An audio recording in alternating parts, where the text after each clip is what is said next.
So they say New York City is dead. And by they, I mean this guy. His name is James.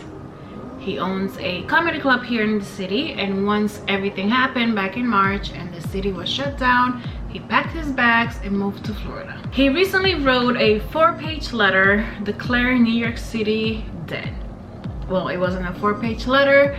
It was a very long article written on LinkedIn on his profile, which could have been a 4-page letter because it was very long. This guy, James, was not here during the arrests. He was not here during the protests. He was not here during the curfews.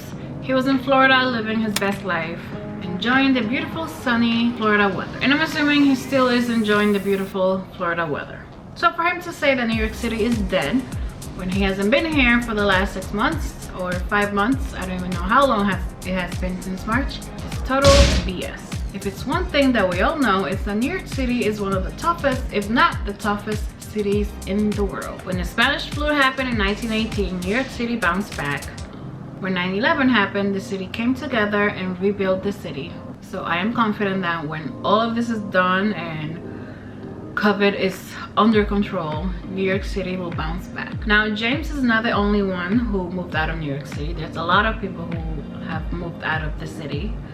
I read that there was about 400,000 people that moved out already since the pandemic happened. And just recently, a bunch of people from the Upper West Side just packed their apartments and moved out because when COVID happened, the city placed a bunch of homeless people in luxury hotels on the Upper West Side, and that was not a good look for them. So everyone is very angry and just packed up and moved out.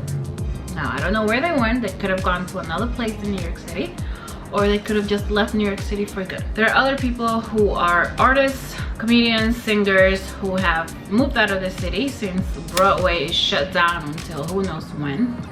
So there's no work for them here, so they went back home, and that I understand because that's their job to perform, and Broadway is shut down until 2021.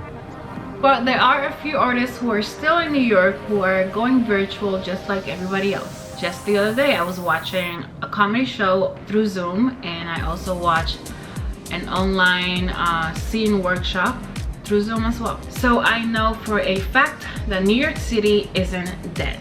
And I've seen a few people show videos online of New York City being empty, and I don't know what time they go to record these videos. They must be going really early in the morning, because when I'm outside walking through the streets or going to the subway, there's tons of people on the subway, there's tons of people on the streets.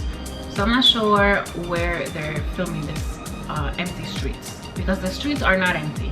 People are going to work, people are working, people are navigating through, just living their lives. People are living their lives. Yes, some stores are still closed, but a lot of places are open, and the city is slowly going back to normal. Slowly, but they are. So New York City isn't dead, and it won't be for a while. So what do you guys think? Do you think New York City is dead, or will it bounce back just like it always does? Comment down below and let me know what you think. If you would like to read James's article, I'm going to leave it down below. I'm also going to leave another article which was written by Jerry Seinfeld responding to the guy's article, and funny enough, we share the same feelings towards the guy and his opinion about New York City. So read it and comment down below and let me know what you thought. Thank you so much for watching. I hope you enjoyed the video. If you liked the video, give it a thumbs up and make sure to subscribe. I post videos every week, so I hope to see you again next week.